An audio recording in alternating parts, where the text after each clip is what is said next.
খলাপাড়া অত্র এলাকার লালপুরের মুসলমানেরা, এলাকার সর্বস্তরের মুসলমানেরা জাহান্নামের ভয়াবহ আযাবের ব্যাপারে ভালো করে লক্ষ্য করো।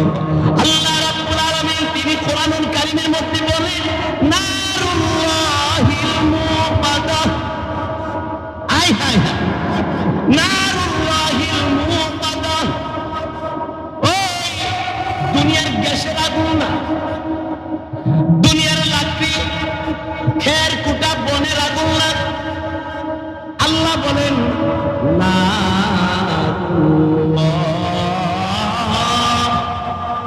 আল্লাহর আগুন। জোরে বলেন কার আগুন? আমার নবী বলে, এই আমার উম্মতেরা, দুনিয়ার আগুন যদি শরীরের কোন জায়গার মধ্যে লাগে ওই জায়গাটা পুড়া যায়, কিন্তু জাহান্নামের আগুন যদি শরীরের কোন একটা অঙ্গের মধ্যে লাগে, নবী বলেন ভিতরের কলিজাটা পুইরা ছাই ছাই হয়ে যাবে।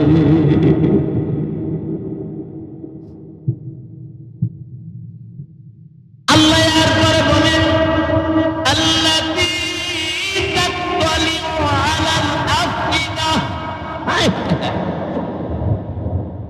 ইন্নাহা আলাইহিম মুসওয়াদা ফি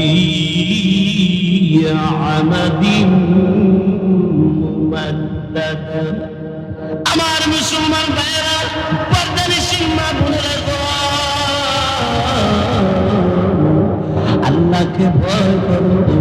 জাহান্নামের আগুন থেকে বাঁচার জন্য এখনো সময় আছে। গুনাহ থেকে আল্লাহর কাছে তওবা করো। কেউ যদি কোনো তোমার কাছে পাওনা দাওনা থাকে, তার সাথে লেনদেন পরিষ্কার করে নাও, কারণ তোমার আমার একদিন কবর দেশে যাইতে হবে। ঠিক কিনা জোরে কন? কবরে যাওয়ার সময় কম্বল দিয়া দিবনি, লেপ তোষক দিবনি।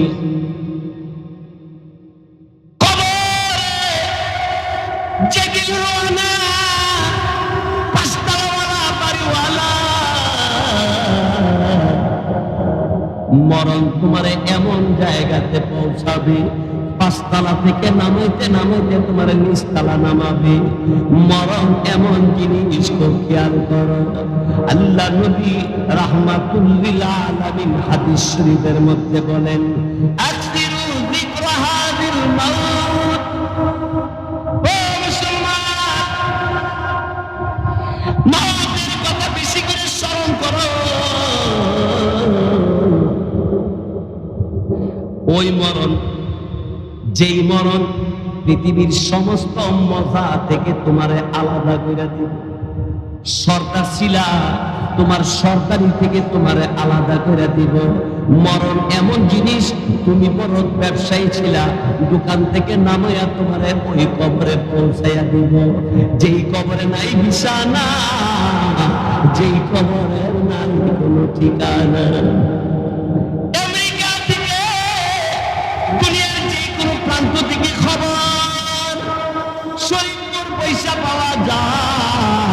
বাড়ির পাশে কবর, আসে না কোনো খবর, এর নাম হইল কবর। নবীজি বলেন, উম্মতেরা রে, আমি অনেক ভয়ঙ্কর ভয়ঙ্কর জায়গা দেখছি, তন্মধ্যে জাহান্নাম এত ভয়ঙ্কর আমি দেখাইছি। আরেকটা খবর নবী বলেন, কবরের মতো ভয়ঙ্কর জায়গা আমি আল্লাহর নবী বলেন আমি আর কোথাও দেখি নাই।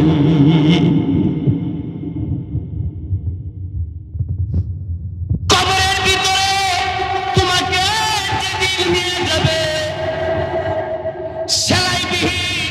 সেলাই নাই এমন কাপড় তোমারে পরাইব, যেই জামাটার মধ্যে বোতামও থাকবে না, যেই জামাটার মধ্যে কোনো পকেট থাকবে না, যেই জামাটার মধ্যে কোন রকমের সেলাই থাকবে না, এমন কাপড় পরাইয়া তোমার খাটে শোয়াইয়া কাঁদে লইয়া তোমার ভাই বারাদার আত্মীয় স্বজন সবাই তোমাকে নিয়ে রওনা হবে কবরে। যাদেরকে বন্ধু মনে করতে তারা জানাজার মাঠ পর্যন্ত যাবে। জানাজা শেষ, তোমার বন্ধুর দোকানের জন্য তাড়াতাড়ি দোকানে চলে যাবে। তোমার বিয়ে সাহেব অফিসে চাকরি করে, অফিসের টাইম 1 ঘন্টা ছুটি দিয়েছে, বিয়ে মারা গেছে, জানাজা দিয়েছে, গেছে অফিসে, ঠিক কিনা জোরে কর। কিন্তু ওই বন্ধু, ওই বিয়ায়, ওই ভাই, তুমি একা একা কেমনে থাকবো ওই কবরের ভিতরে? কেউ তোমার ব্যাপারে টেনশন করবে না। আমার ভাইয়া, এই জন্য ভালো করে লক্ষ্য করুন, আমার নবী বলেন, قال النبي صلى الله عليه وسلم القبر روضة من رياض الجنة أو حفرة من حفر النار। নবী বলেন, কবর কারো জন্য জান্নাতের গালিচা হবে, জান্নাতের বাগিচা হবে, আর কারো জন্য জাহান্নামের আগুনের গর্ত হবে। সেই জন্য আমার মুসলমান ভাইয়েরা, পর্দানিশীল মা বোনেরা গো, অনুরোধ করা যায়, এখনো সময় আছে, আল্লাহর কোরআনের সাথে সম্পর্ক করেন, আল্লাহ ওয়ালা আলেম ওলামার সাথে সম্পর্ক করেন। আলেম ওলামার সাথে দ্বন্দ্ব বিদ্বন্দ্ব যারা করেছে, পিছনের দিকে লক্ষ্য করে দেখুন, তারা চরম ভাবে বেইজ্জতি হয়েছে। জোরে বলুন ঠিক কিনা? মুসা আলাইহিস সালামের সাথে ফেরাউন বেয়াদবি করার কারণে ইজ্জত বাড়ছে না কমছে? আপনাদের এই শরীফপুর অত্র এলাকার কোন মানুষের নাম ফেরাউন আছে? নাই। আবু জাহেল আসেনি? নাই। হামান আসেনি? নাই। আল্লাহু আকবার। আপনাদের অত্র এলাকার ভিতরে আব্দুল কাদের নাম আসেনি? আবু বকর নাম আসেনি? ওমর নাম আসেনি? শুধু আসে তোদেরকে ওমর আবু বকর নাম রাখা আরো খুশি, নবীর সাহাবী আবু বকরের নামে আমার নাতির নাম, আমার ছেলের নাম, আরো আনন্দ করে। জোরে কোন ঠিক না? আমি এক হিন্দু বেটার জিজ্ঞেসছিলাম, তোরা ক্যারেস ম্যারেস নাম রাখস, তো তোরা ইয়ার তারস না, ফেরাও নাকি তারস না? হে মানুষ বানানা। হে বলে মানুষ বানানা। আমি তাহলে আবু জাহেল কহে আরো বেশি খারাপ।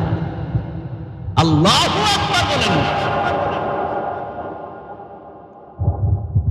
অসুবিধা হইতেছি না বলে আমার লাগি ভালো, আমি যাবো। বন্ধুগণ, তারপরে বলতেছিলাম, আমার নবী রাহমাতুল লিল আলামিন তিনি হাদিস শরীফের মধ্যে বলেন, قال النبي صلى الله عليه وسلم আফজালুল ইবাদাতি তিলাওয়াতুল কুরআন। নবী বলেন, উম্মতেরা রে, উত্তম ইবাদত কোরআন তেলাওয়াত। প্রশ্ন করতে পারেন, হুজুর আমি যে কোরআন তেলাওয়াত পারি না।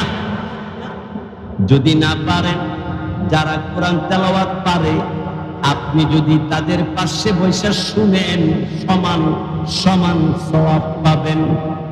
আল্লাহু আকবার।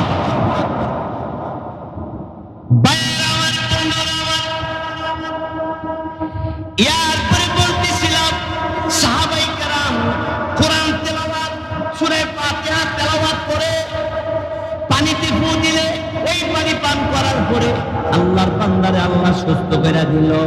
এবার সকলে মিছিল করে আল্লাহ রাব্বুল আলামিনকে আল্লাহ বলে স্বীকার করেন। আমার আপনার নবীর উপরে ঈমান এনে কালিমা পড়েছে, পড়েন আমার সাথে, লা ইলাহা ইল্লাল্লাহ মুহাম্মাদুর রাসূলুল্লাহ।